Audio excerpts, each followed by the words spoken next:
Windows 7 support coming to an end, but I don't want to upgrade. I just need my PC just to keep working. What should you do? Here we go. Let's look.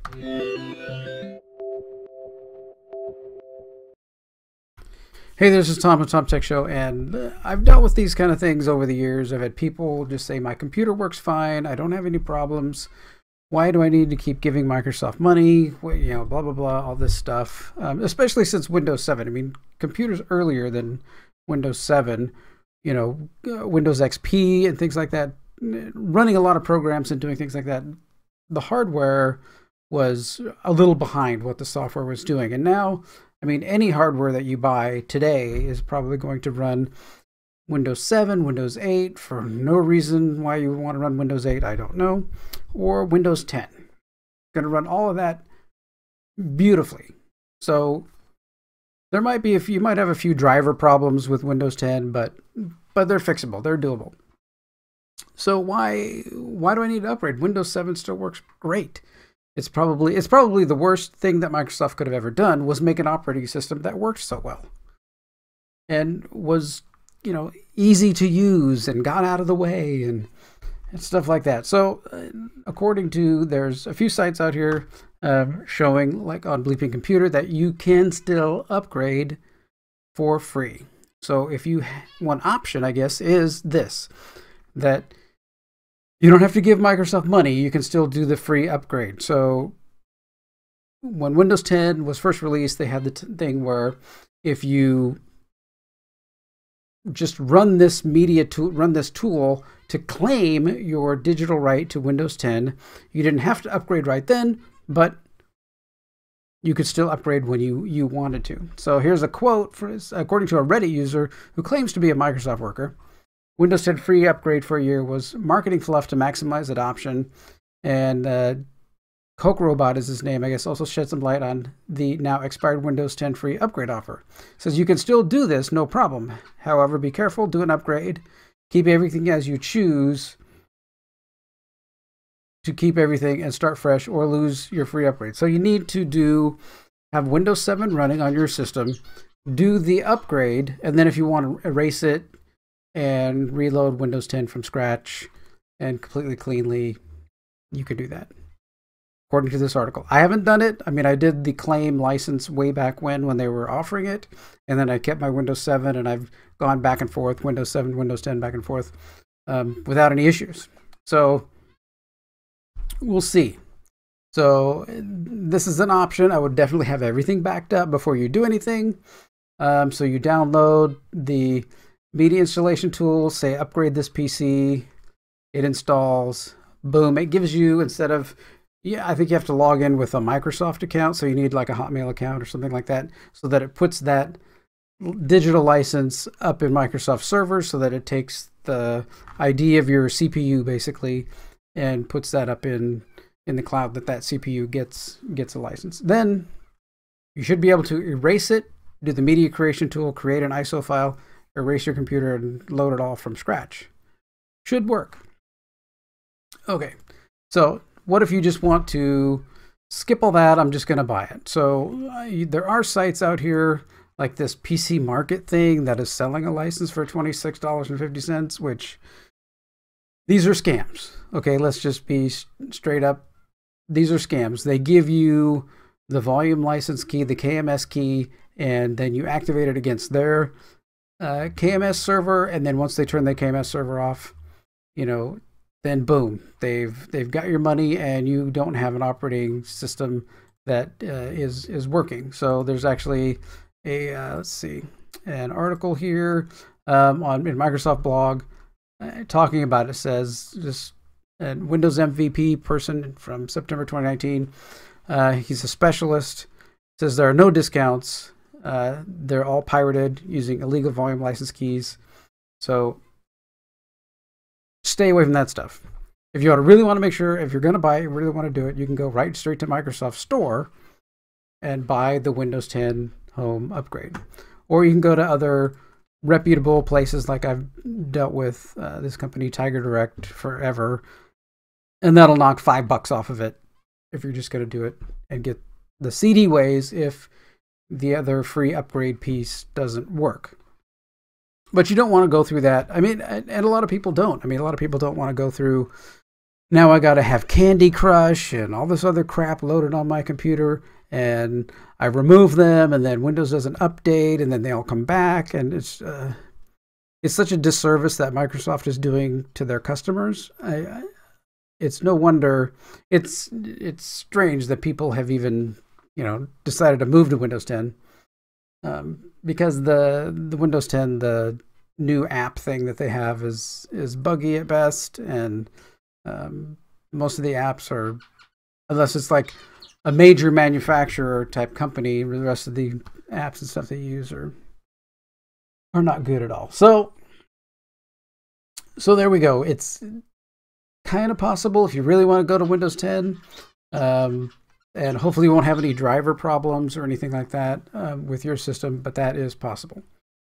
So second option, well, maybe the third option, do the upgrade, buy Windows 10. And then the next option is to just stick with Windows 10. So that's one option. There's a few things that you're going to need to do. If you really don't want to do it, you don't want to change, you don't want to move anywhere, some things you're going to want to do. So first thing you want to do is uninstall any Windows features. So there's under program in the control panel, programs and features, go to turn Windows features on and off. And basically the only feature that you want to have, because none of these things are going to be updated anymore, right? You don't really want to use them or accidentally use them or anything like that. So you have to have Microsoft.NET installed, and remote differential compression is a standard thing for making your network communication and stuff go faster. And so those are the only two things. Unclick Internet Explorer, unclick all this other stuff. We don't need Windows gadgets. That was horrible from the beginning. None of that stuff. Okay, so all that stuff is gone. Okay, then you're going to want to switch to a different browser. You don't want Internet Explorer. You're going to use Firefox, or you're going to use Chrome. And then you're going to go to, let's see, add-ons. We're going to go to Firefox, and we're going to find an ad blocker. I use uBlock Origin. I'm hoping that's still there. I use uBlock Origin as my ad blocker, so this is going to help you. So we add this to Firefox. So we're going to add this to Firefox. Yes, I want to add that. Okay. Allow extension run in private windows. Yes. Okay. So now we have this. So if I go to a site like, what's a good site? Like Apple. We'll go to Apple. Okay. There's usually not a lot. So then we get this little number up here with uBlock Origin. It's blocking remote scripts and things like that. So if going to, like, what's a news site? Like, there's one down here. Vox. That's going to be a nasty one. So 17 little scripts that are off somewhere else that are being 22 now, being blocked. 29 being blocked by uBlock Origin. So that's going to help you with kind of the malware things that block and get into your browser. Firefox is more secure than Internet Explorer was, especially this one, which probably would have ended up with Internet Explorer 8 or 9. And Chrome has the same thing. You can add uBlock Origin and all that. So that's one thing you need to do, is keep your browsing safe. If you're using the email client that came with Windows 7, stop using that and just go to a web client. Just go to, like Gmail or Yahoo Mail or Hotmail or one of those. Okay, and make sure it's up to date, because these updates are going to stop. So make sure you have all the updates that you can right now. Make sure all those updates are in place. It's actually waiting for me to update this one. Okay, so another thing that you can do is, if you go down to your network, right-click it, go to Properties, and go to your adapter settings. Right-click that, go to Properties, and this is a lot of things. Go to Internet Protocol version 4, click Properties again, and then switch DNS servers. So often your your router that you have will be using your internet service provider's DNS, and you want to switch to a different one, either Google, which is 88888, so is 4 8s, or you can do a new one called 9999. Quad nines, they're actually one that goes out and finds malware sites, and they have a database of malware sites. So if you are redirected to a malware site, it won't come up. They actually head it in and stop it before you get there. So then you're not going to go to the malware site. It's just going to be a dead page. Say this site doesn't work. This is not a good site for you to go to. So that way you're protecting yourself from getting any kind of malware or anything like that by how you're browsing and using DNS. So we're adding these different layers of protection, right? So we've got Firefox, a good, better, secure browser. We got uBlock Origin that adds some remote scripting blocking. So, I mean, if it's your bank and you know it's your bank, then you click uBlock Origin and click the big power button, and it disables it only for that site. And it keeps track of that. And then the next time you go back to your bank, you'll be good. Okay. So then we got a DNS setting that you can now change to quad nines or Google, or I think there's 1.1.1.1 also is a good one to use. And they're able to help you by blocking some of these sites. Okay, so the next thing to do is to install Microsoft Security Essentials. So way back when, Microsoft actually changed Security Essentials across all platforms, so the engine is the same. So when they publish updates, the updates are the same throughout all platforms, so it really doesn't cost them anything to allow this to happen, to allow you to continue to get the software updates for Security Essentials. So that's good for them that they're doing that. So we've got that. So get that installed. If you don't like Security Essentials, the other one that I usually use is Malwarebytes, if you want to actually pay for one. Not a sponsor, not anything, just one that I know and that I used and seems to be extremely consistent in protection. So that's been pretty good. Okay, so there's one other, I'm sure there's many other things that you could do, but there's one other thing that I like doing, and that's if we go to the control panel home and we click user accounts and safety, and we go to user accounts. Okay, so if you see this user here, red 5 here is an administrator with a password. Well, that's not what I should be using. I shouldn't be using an administrator password. So I click manage another account, create a new account, and type admin or some other user that you know, and make this user an administrator. You can't type administrator because that's a built-in user. And you don't want to use administrator because everyone has it built in, and you should leave it disabled like it normally comes. Okay, so we create that account. So now we have admin, and now we're going to click on it and go create a password. So we're going to create a password. Make sure this is a password that you can remember. You may want to use, and then create a hint, main pass 1, whatever it is, create a password. Okay, so now I have a password on admin. Now, come here and we'll log out. We're going to log off. And next thing we're going to do is we're going to go to admin and log in as admin.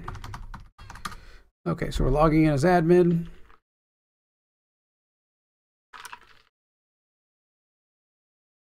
Let it prepare my desktop. And what we're doing is, postpone that.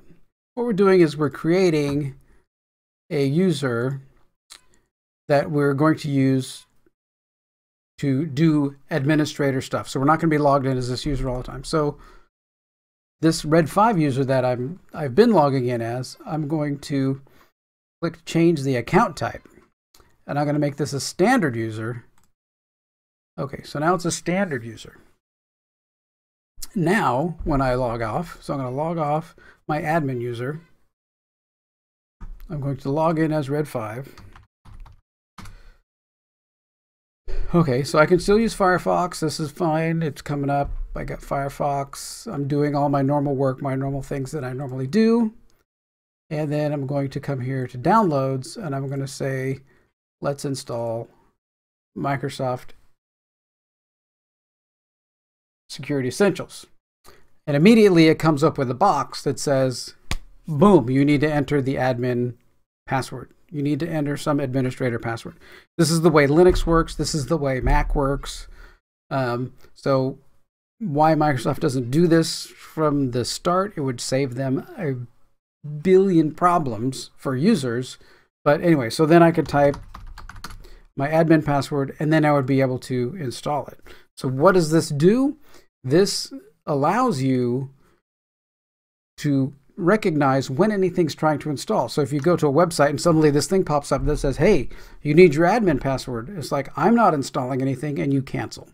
And then that application does, that malware or whatever it is that's trying to get in your computer is not going to install. Okay, so that's most of the things that I do. I'll close that out. To try and keep yourself safe. Is this going to keep you permanently safe or anything? No. If you do some best practices and continue with updating Firefox all the time, as long as Firefox is still supported on Windows 7, and you may have to move to Chrome, depending on how long that is supported. So that's going to be kind of the fallback or the problem when you get to your browser no longer updating for Windows 7. If they're going to continue to update the browser for Windows 7, then you're okay. Because most of everything you do today is in the browser. If you need an Office program, because probably Office will stop being supported, that's pretty easy.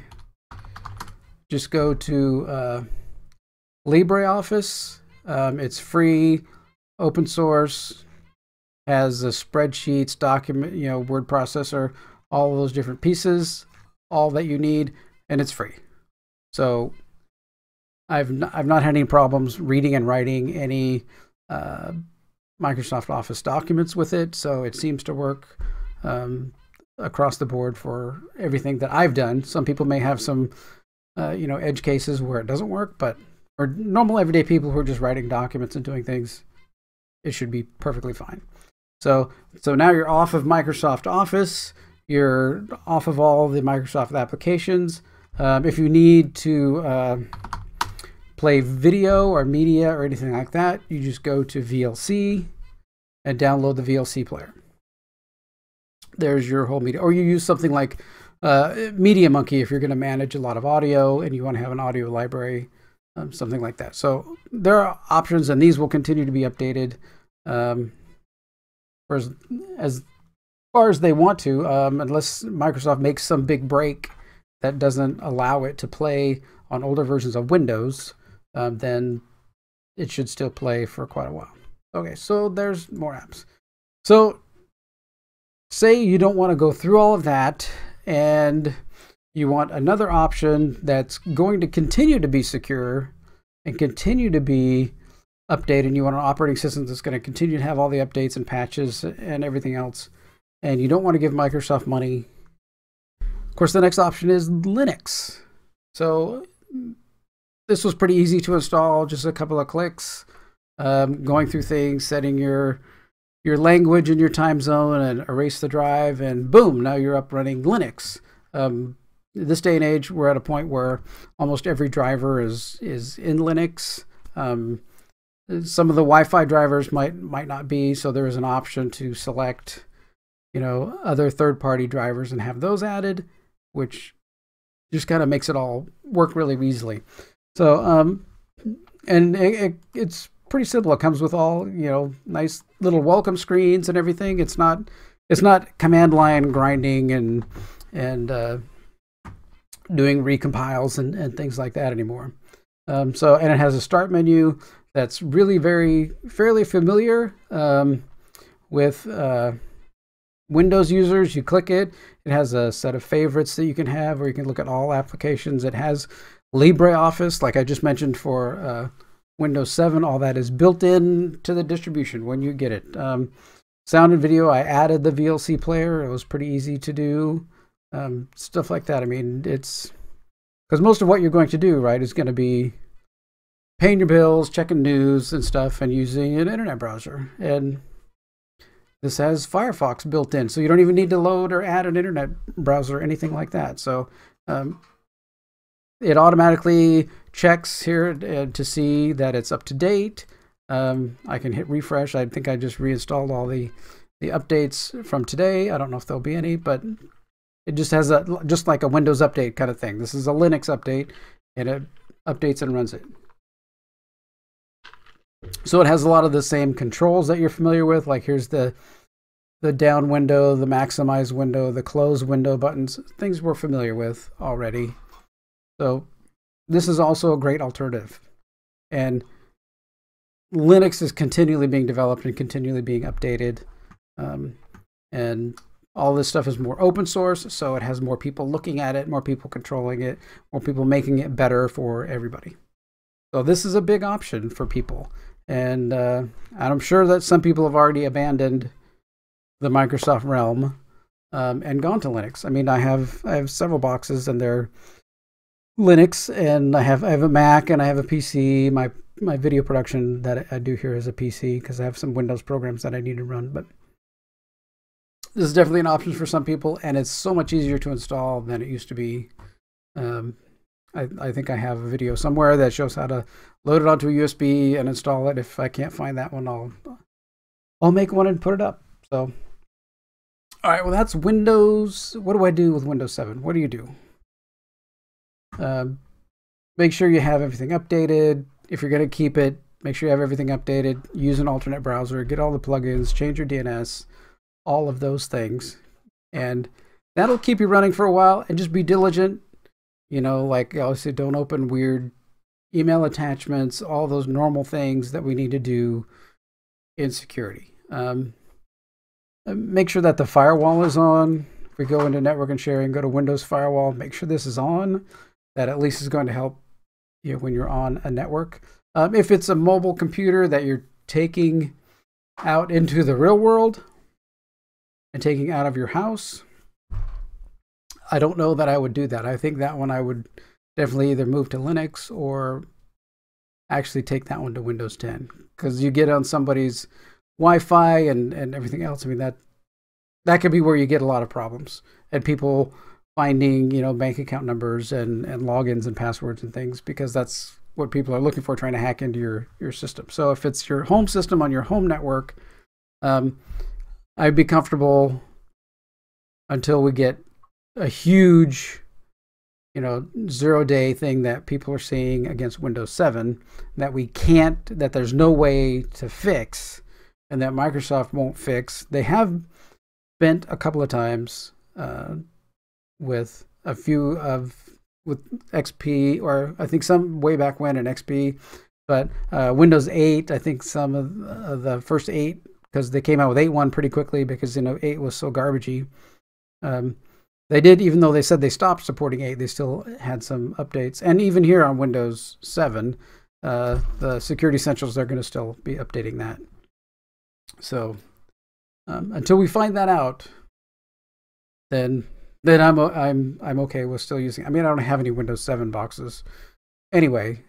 I mean, all of mine have gone to Windows 10 Enterprise or Windows 10 LTSC. That way, they don't have any extra garbage on it. And you'll have to deal with that if you want to go to Windows 10 and you want to deal with the Candy Crushes and everything else and having to uninstall those all the time. There are scripts out there that will help you to remove a lot of that stuff, but it's just a pain to continue to remove them all the time. Anytime, oh, there's an update. Oh, now here it all comes back. Just such a disservice to their customers. I don't know if Microsoft is going to listen to anybody. I think they're too directed by the dollars that they're getting from, you know, the people that are putting this basically malware onto the computer as it ships. So anyway, all right. Well, thank you for watching this. If you have any questions about if you're going to keep Windows 7, or there anything else that you see that you're going to do that you would recommend other people do, comment and help everybody else out on keeping their Windows 7 safe and up to date as much as we can until we find something that really breaks it. All right. Well, thanks for watching this one. If you like this video, I'm getting back into more technology videos after the 25 Days of Orville. I may do some other Star Wars videos and other things like that now and again. But I got some other Windows deployment videos that I'm making and stuff. We're going to go through that kind of a Windows deployment scenario, doing that. So there'll be more coming technology-wise. So thanks for hanging in there. Those of you that have subscribed for the technology playlist, basically. Other people who have subscribed for the kind of entertainment stuff, there'll be more of that coming too. So just keep watching, keep subscribing, and like and share videos from everybody that are out there. Keep the independent creator going and keep boosting the independent creators up. All right. Well, thanks for watching this one. Take care.